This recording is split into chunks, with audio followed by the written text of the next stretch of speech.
What happens when prayer and therapy meet? Can you take your medication and still have strong faith? In this fourth episode of Real Talk, we sit down with Moses Njuna, a board-certified psychiatric nurse practitioner and pastor, who helps us unpack how faith and mental health can work hand in hand. We talk about the stigma around psychiatric medication, what the Bible really says about self-care, and why wholeness isn't either or, it's both and. This is one conversation you don't want to miss.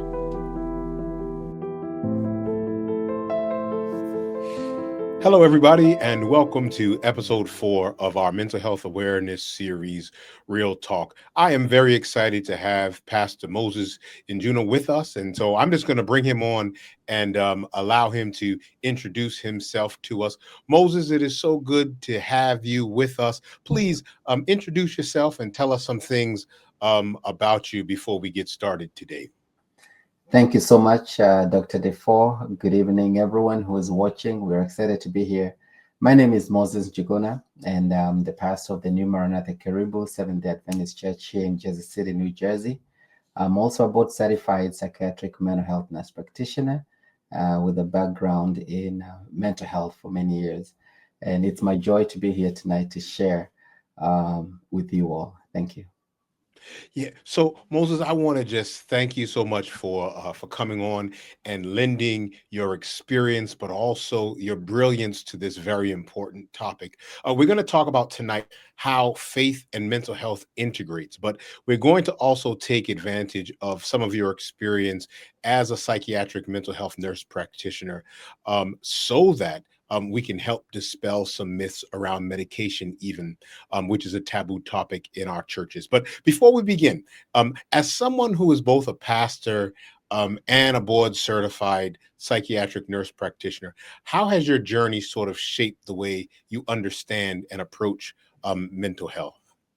Yeah, thank you for that. The truth is that this has given a very rich background to help understand mental health and spirituality, and also our physical health as something that is one or something that is whole. And so when I look at mental health, or when we are supposed to look at mental health, we're supposed to look at it in a holistic manner, because when we try to separate spiritual pain and psychological pain and physical pain, then it's a disservice to the people that we're working with. All of it is integrated together. And scripture shows us a lot of that all through how physical pain, spiritual pain, psychological, mental health pain, all are things that we ought to handle in a holistic manner. Yeah, Moses, that's incredible. I want to ask you a cultural question, right? In many cultures, including faith-based communities, Mhm. mental illness is oftentimes very misunderstood. What are some of the cultural or spiritual beliefs that you've encountered that make it difficult for people, specifically even in our context, to seek help? Right. Yeah, there's so many myths, and myths come because there's a vacuum in knowledge, a vacuum in understanding. And so even as we look at the myths, we don't look at them in a judgmental way. We understand that this is coming because there's a vacuum of knowledge, or there's misinformation. And so myths like mental health is as a result of witchcraft, or as a result of even demonic possession. We encounter a lot of that in my cultural background, from Africa. But also in faith-based communities, we see people misunderstanding mental health as an issue of lack of faith. And, we go the extra step of saying if so-and-so is dealing with this, then maybe their faith is not as strong. And then we move quickly to try and prescribe some sort of cure. Say, if they only prayed more, if they only fasted more, if they only read the scripture more. And, from there, the myths become misunderstanding, which lead us to a place of judgment. Yeah. So I'm glad you brought that up, because some people are told things like, we just have to pray more.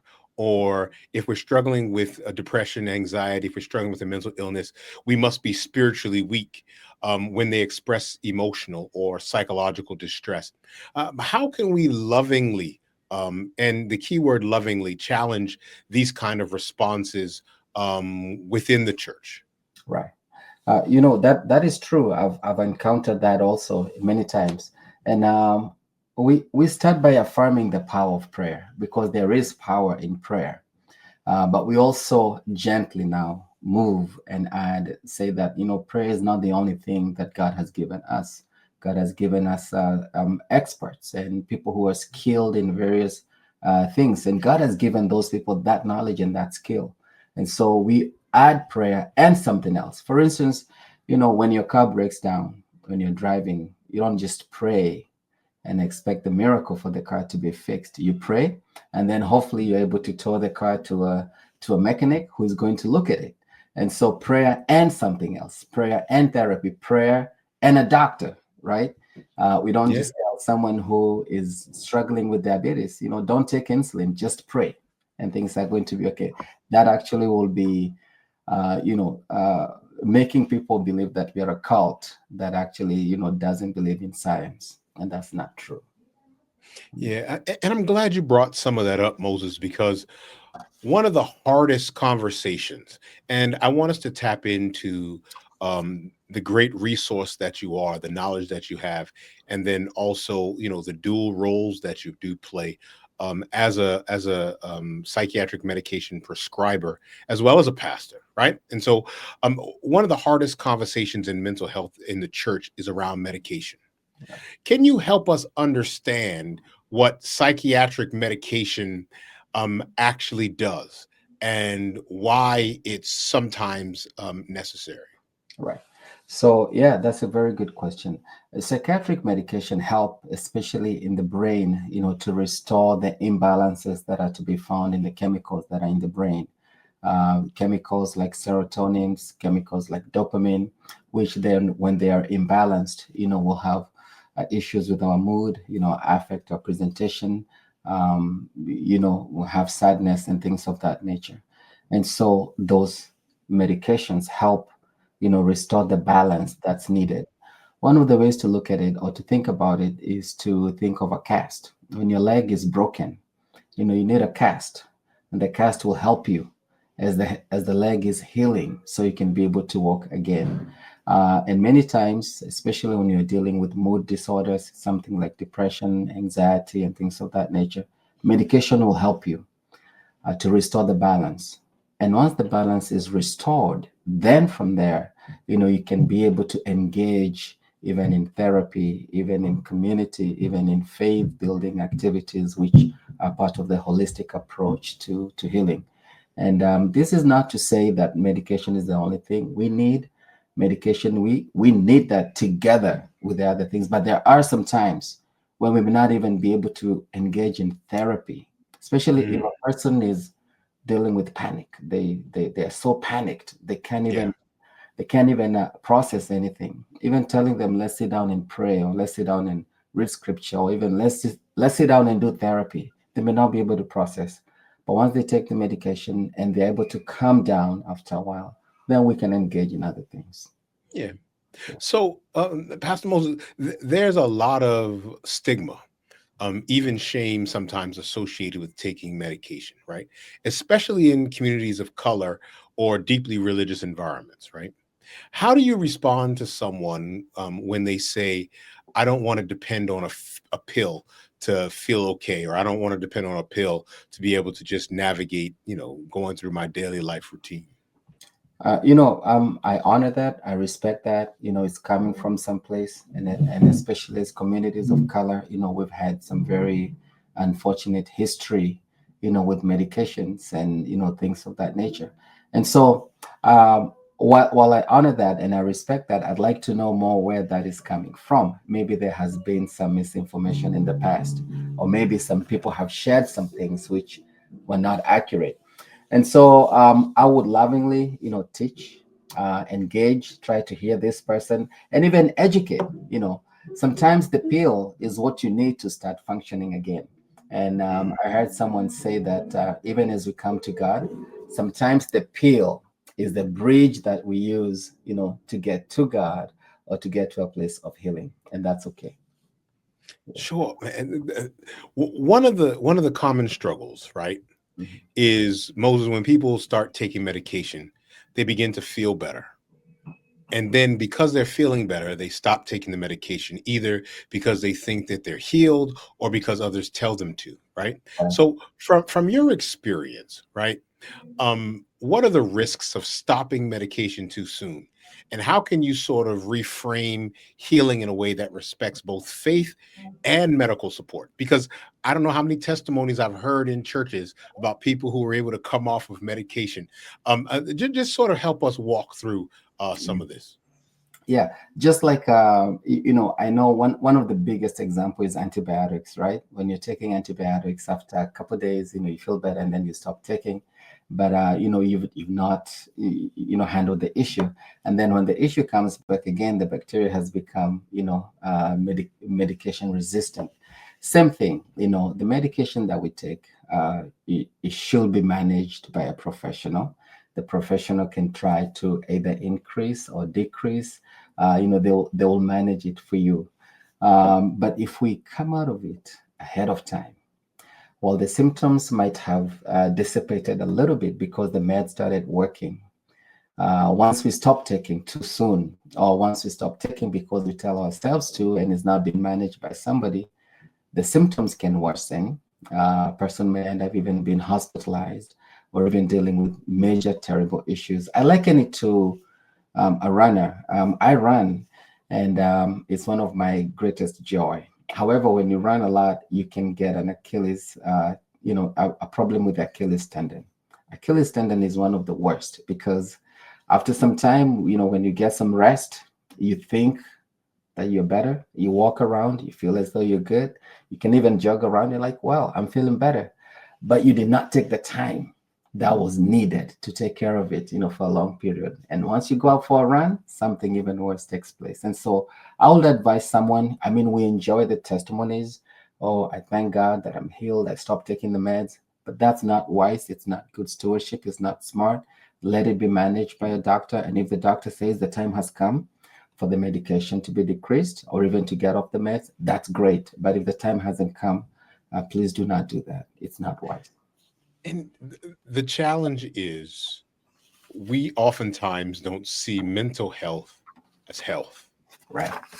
Like, yes, people stop their diabetes medication.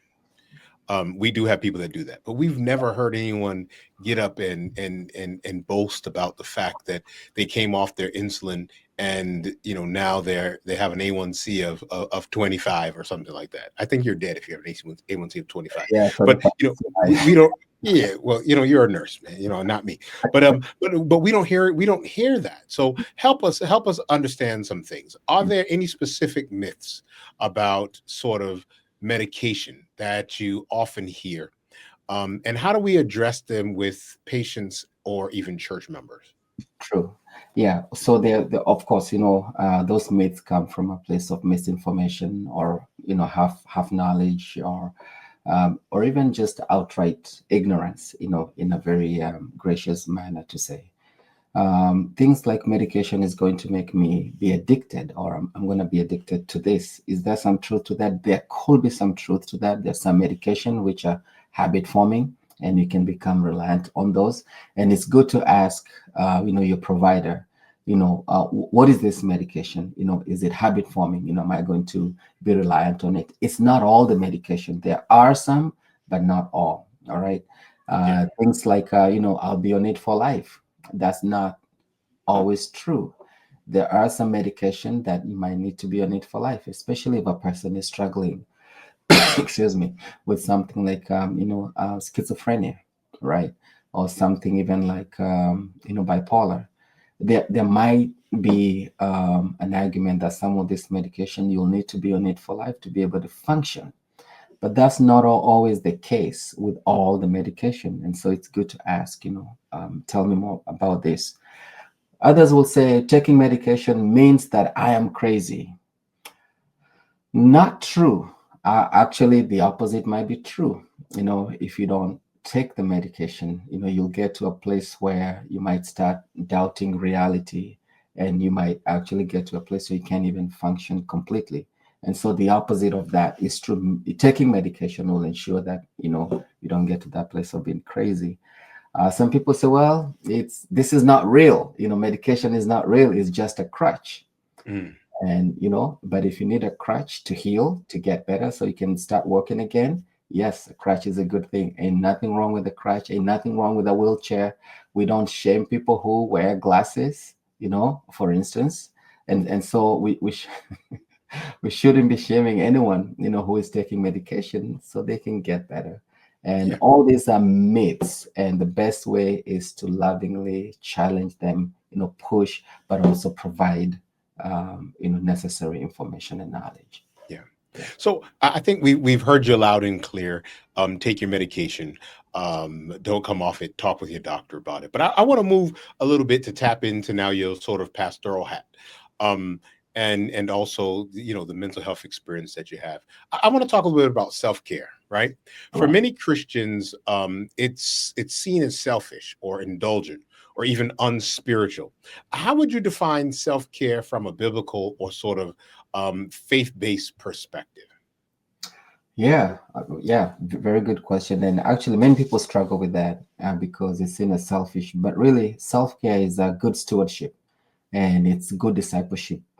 You know, when Jesus said, "Love your neighbor as you love yourself," the understanding is that you love yourself enough to show yourself grace, to show yourself forgiveness, to treat yourself in a good way, to show yourself even gratitude. If you don't have that, you may not be able to share that with somebody else. People who walk around with bitterness and resentment and a mean spirit, they've done that to themselves, and that's what they extend to others. And so self care is not selfish, it's good stewardship. It's also good discipleship. Jesus told the disciples, come and rest a while. If Jesus, the Son of God, could do it for his own disciples, how about for you and for me? And so there is a good biblical argument for that. Get some time, get some rest, take care of your body, take care of yourself, take care of your mind. Then you're going to be able to do so for others, from a place of understanding and a place of grace. Yeah. I wonder if you can just share with us, right, Mhm. a few self-care practices that you've seen work well, especially for those who are overextended or stressed or are beginning to burn out. Right. So I remember growing up, as a pathfinder, being taught, or rather being told, go do your devotions, go do your devotions. Devotions are good. And sometimes we don't, and there was nothing wrong with that. However, if we don't give people the way to practice that, or even the reason for doing that, you know we end up doing the wrong thing. However, just spending a few minutes in the morning, 5 to 10 minutes, practicing breathing prayers, or being centered or being mindful, practicing gratitude in the morning. I'm grateful for this day. I'm grateful for my friends. I'm grateful for my family. And immediately jumping to start the day with a positive mindset. All right. Throughout the day, just being mindful, with all that's going on, just taking a little break, even during a busy day, and just practicing mindfulness. And that could include, things like breathing in and breathing out, just deep breaths, and breathing out. And actually, studies have shown, even for you, you can do it for yourself and find that even as you do that, 3 5 minutes, your blood pressure goes down, your heart rate goes down, and you're in a better mental state, right? Being careful about what we consume in the social media. If I'm Mm, consuming negativity all through, I will lead you to places of overthinking, and just it just messes up your mind so much. Simple things like, now the weather is changing, and just going out for a walk. It doesn't have to be far. Just go for a walk, 1 mile if you can. And while you're doing so, either you're listening to something uplifting, something positive, could be scripture, or even having a good conversation with someone. I tell people that even waking up in the morning and sending one gratitude text to someone, mm. even before it gets to them, you start feeling good because you've shared something positive. And of course, when it gets to that person, they are glad because you don't know what you've done for them. Maybe they were starting their day in a rough manner, and now they got something good, and they will respond back to you, and now you've multiplied the joy and the happiness. um, Two final things, the simple aspect of saying no, boundaries, you know, Mm. just being able to, in gentle but firmly saying, no, I can't do this. I'm overextended. This is a bit too much, or I'm not going to be able to do this now. Let us schedule this down the road. Lastly, Sabbath, Sabbath rest. Now, for pastors, Yeah, what's that? this is rough. I have an Oura ring, and part of it, it can even show you when you're stressed. And I tracked it for a couple weeks, and it showed me that my most stressful day is usually the Sabbath day. And so, because Mm. you're just doing so much, and with that being the case, with that understanding, I need to be intentional about getting a day where you can just unplug, a day where you can just not be bothered and not be worried about so much that's taking place. It's important to establish those rhythms in your life and getting enough sleep. Yeah. All right, man. And I think one thing that I took from that is that all of us are different. Right. And all of us are personality driven. Not all of us respond to the same thing. Self care for one person may not be self care for me, and so Right. it's also finding something that's unique to you as an individual. This is what makes you tick. This is what helps you relax. This is what reduces your levels of stress, and finding what those things are. But I wanted to put this question before you. Um, how does regular self care, Pastor Moses, function as a protective factor that helps people guard against more serious mental health struggles? Like, how does us taking care of ourselves prevent us from that decompensation or struggling with more in-depth challenges? Yeah. So think of self care as just having oil in the lamp. If you have it, the lamp will keep shining. But if you overuse the oil, at some point, you're going to start running on empty. You're going to burn out. And so self care actually helps you to have the reserves that are needed. And those reserves are very important because you're going to meet with the ups and downs of life. When you're overly stretched and you have nothing remaining or nothing left for you, it's going to show. Little things are going to stress you. You're going to be short with people. Your immunity will be compromised. You may not be able to bounce back as fast as you used to, before. And so, when you're taking care of your body, you're taking care of your mind. You can be able to deal with issues because your reserves are there, and you have that strength to deal with it. But if not, things are going to get harder and harder and harder, and eventually the person experiences a nervous breakdown. And by that time, things have really gotten to be worse. Yeah. Hopefully, things don't have to get there. They don't have to. Yeah. Awesome. Listen, Moses, we have about 8 minutes left, and so I want to get sort of some information from you on this spiritual integration thing, right? So, what does it, in your opinion, tell me, what does it look like to faithfully hold both spiritual practices, but also clinical support, like therapy and medication, as well as your faith Right. and your faith discipline without feeling like you're compromising either? Like, how can you get both? So, what first of all is just being in the framework of mind to understand that these two do not compete. Faith and therapy do not compete. They should not compete. They complement each other. What this looks like is, attending a therapy session on Tuesday and going for midweek prayer on Wednesday. There's nothing wrong with that. Actually, the two of them work together. We should not come to the place where we have to choose one, from the other. It is not either or, it's and. And so it looks like taking the medications in the morning and praying, with fellow believers, throughout the day. It looks like getting some more help from a therapist, but also getting some spiritual help from the pastor. The two work together. They don't compete, they complement.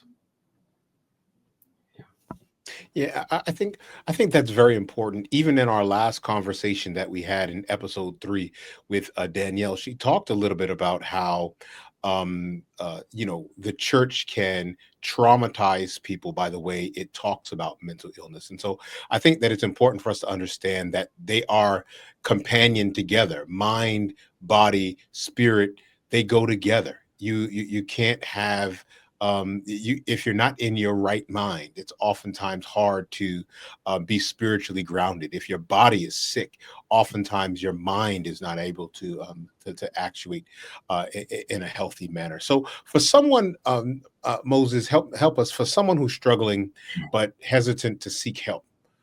What encouragement would you offer those individuals who are sort of struggling to seek help? Maybe they feel like they can pray their way through, or maybe they don't know where to start. Like, what can you offer them? I mean, it begins with empathy, just understanding what's going on, where they're coming from, and not being judgmental. Just our stance itself is very important. And just like you said, we sometimes even not knowing or unknowingly, we end up contributing to people's pain and trauma. And so, just be willing to empathize and to understand. Secondly, just communicating, say, you're not alone. You're not alone. In scripture, one of the good examples we have is Elijah.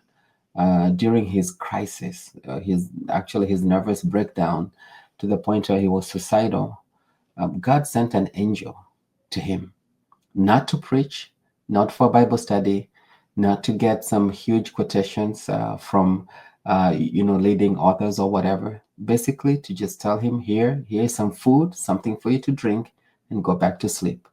Sometimes the most spiritual thing you can do is to just get some rest. Go get yourself better. And then once you get better, God lovingly did CBT. Say, hey, you're not alone. He said, I'm all alone. But Elijah, you're not alone. I have 7,000 others who haven't, bowed their knee to Baal. And so you're not alone. You can get help, and that help will be necessary and be helpful for you. And you'll get better. People get better. Things get better. And just providing that hope and speaking, positively. Yeah. Yeah. And Moses, I'm going to throw this one at you as well. But for those individuals who are in our churches that want to provide help, hope, and healing to someone who is struggling, right? Mhm. If I see someone in our congregation that is in need of help, how do I not provide the help, but how do I provide the presence and the space to sort of let them know that I'm there for them? Yeah. So, of course, seeing that what just knowing whether you are competent to offer that help or even qualified to offer that help is good, number one. And so, even as you're talking with the person, knowing that I can talk with this person, then refer them or rather point them to some resources that are needed. However, the baseline is being able to offer that presence. You matter to me. You're important. This is a safe space for you to discuss anything.